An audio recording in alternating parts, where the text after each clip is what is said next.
Bismillahirrahmanirrahim. Assalamualaikum warahmatullahi wabarakatuh. Bagaimana kabarnya anak-anak? Semoga semuanya dalam keadaan sehat walafiat ya. Kembali lagi bersama Ibu Nur Herlin. Kita lanjutkan pembahasan yang kemarin. Pembahasan kali ini mengenai tema 1, subtema 2, pembelajaran 1 mengenai kondisi geografis di Asia Tenggara. Pengaruh kondisi geografis terhadap pertumbuhan ekonomi negara-negara di Asia Tenggara. Kegiatan ekonomi suatu masyarakat biasanya dipengaruhi oleh kondisi geografis lingkungan sekitar. Masyarakat biasanya menyesuaikan mata pencaharian dengan alam sekitar. Oleh karena itu, kegiatan ekonomi masyarakat di suatu daerah dapat berbeda dengan daerah lainnya. Misalnya, masyarakat yang tinggal di daerah pantai atau pesisir laut, mata pencahariannya kebanyakan sebagai nelayan. Berbeda dengan masyarakat yang tinggal di daerah pegunungan, kebanyakan mata pencahariannya sebagai petani, seperti itu. Lanjut kepada potensi ekonomi negara-negara ASEAN atau Asia Tenggara. Pertama, Brunei Darussalam. Negara ini terkenal dengan kekuatan sumber daya alam berupa minyak bumi dan gas alam. Brunei menjadi negara di Asia Tenggara yang memiliki pendapatan per kapita tertinggi karena gas alamnya.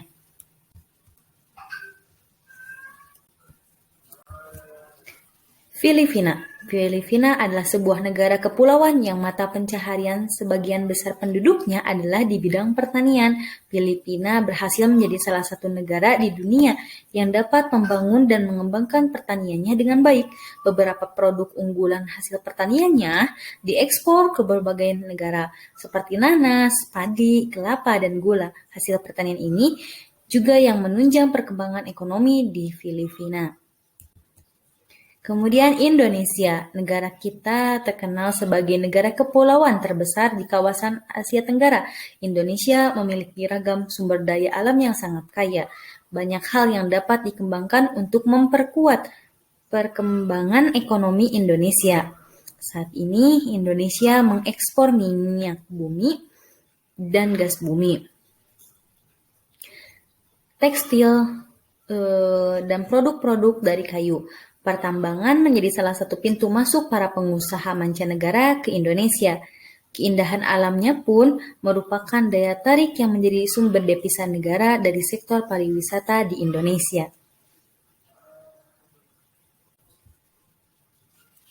Selanjutnya, negara Kamboja. Di Kamboja mengalir Sungai Mekong. Di daerah sekitar Sungai Mekong merupakan daerah yang subur. Mata pencaharian penduduk Kamboja adalah pertanian. Hasil pertanian Kamboja yang besar adalah padi dan karet. Negara selanjutnya yaitu Laos. Laos bertetangga dengan Kamboja. Negara ini juga dilewati oleh aliran Sungai Mekong. Sama seperti di Kamboja, kegiatan pertanian yang banyak dilakukan di sepanjang aliran sungai ini.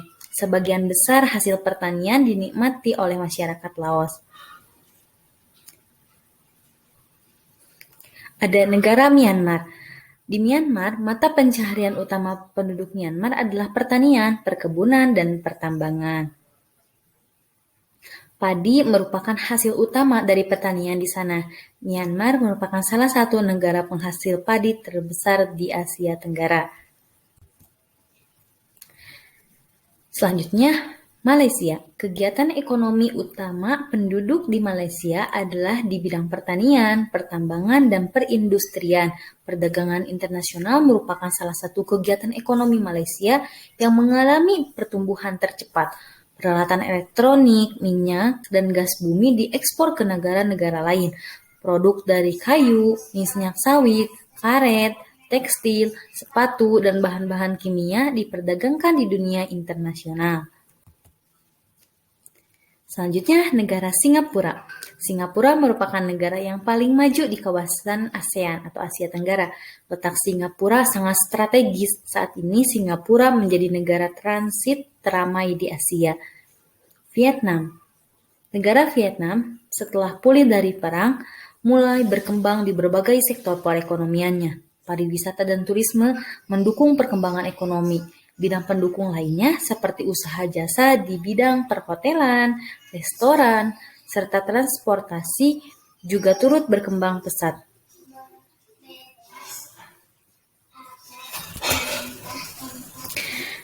Negara selanjutnya yaitu Thailand. Thailand sering disebut sebagai lumbung padi di Asia Tenggara. Padi memang merupakan hasil pertanian terbesar dari negara ini. Selain itu, perkebunan, kehutanan, pertambangan, dan industri juga merupakan kegiatan ekonomi penduduk Thailand. Saat ini, penghasilan utama Thailand adalah sektor pariwisata. Keunikan bangunan budaya di Thailand menjadi daya tarik tersendiri bagi para wisatawan mancanegara. Contohnya seperti patung Buddha pada gambar tersebut. Sekian materi yang dapat Ibu sampaikan. Kurang lebihnya mohon dimaafkan. Wabillahi taufiq wal hidayah. Wassalamualaikum warahmatullahi wabarakatuh.